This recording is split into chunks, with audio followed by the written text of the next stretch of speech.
ভয়াবহ সড়ক দুর্ঘটনায় খোয়াইয়ে নিহত এক বাইক আরোহী। সংকটাপন্ন অবস্থায় জিবি হাসপাতালে চিকিৎসাধীন নিহত স্ত্রী ও মেয়ে। ঘটনা শুক্রবার রাত আনুমানিক 11:15 নাগাদ খোয়াইয়ে জাতীয় সড়কের মহাদেব টিলা ট্রাই জাংশনে।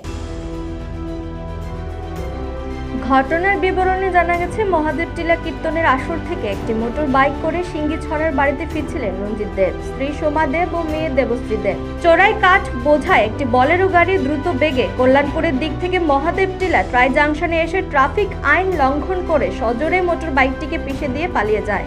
ঘটনাস্থলে মৃত্যু হয় বাইক চালক রঞ্জিত দেবের। তার বাড়ি সিঙ্গিছড়ায় বলে জানা গেছে। বাইকটি খণ্ড খণ্ড হয়ে যায়। বাইকের পেছনের সিটে বসা নিহতের স্ত্রী সোমা দেব ও মেয়ে দেবশ্রী দেব গুরুতর আহত হন। সোমার মাথায় প্রচন্ড আঘাত লাগে। দেবশ্রীর কোমরের নিচ থেকে পুরোটাই ভেঙে টুকরো টুকরো হয়ে গেছে বলে আশঙ্কা করা হচ্ছে। খোয়াই শহর থেকে দমকল বাহিনীর গাড়িতে করে নিহতের মৃতদেহ জেলা হাসপাতালের মর্গে নিয়ে আসা হয়। আহত মা ও মেয়েকে জেলা হাসপাতাল থেকে তড়িঘড়ি জিবি হাসপাতালে পাঠানো হয়েছে। দুজনের অবস্থাই সংকটজনক বলে খবর।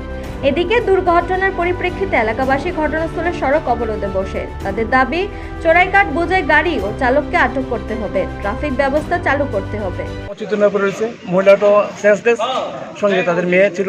তো মেয়েটার কথা কইতে পারে। মেয়েটার থেকে নাম জানলাম।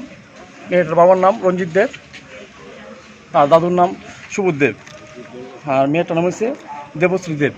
তাদের বাড়ি সিঙ্গিছড়া, শিববাড়ি। আর মেয়েটার মার নাম? মেয়েটার মার নাম হচ্ছে সোমা দাস দেব। মানে কিভাবে অ্যাক্সিডেন্ট হয়েছে একটু জানতে পারছেন? এখানে লোকাল মানুষের কইছে একটা বুলেরো গাড়ি তাদের বাড়ি দেওয়া বাইকটা পুরো দুই টুকরা করে রয়েছে। বাইকটা দুইটা জায়গা করে রয়েছে, আর তারা তিনজন মানুষ তিন জায়গাতে করে রয়েছে। আমরা আনছি একদম খুব করুণ অবস্থায়, জানি না তারা বাঁচবো কিনা। ধন্যবাদ।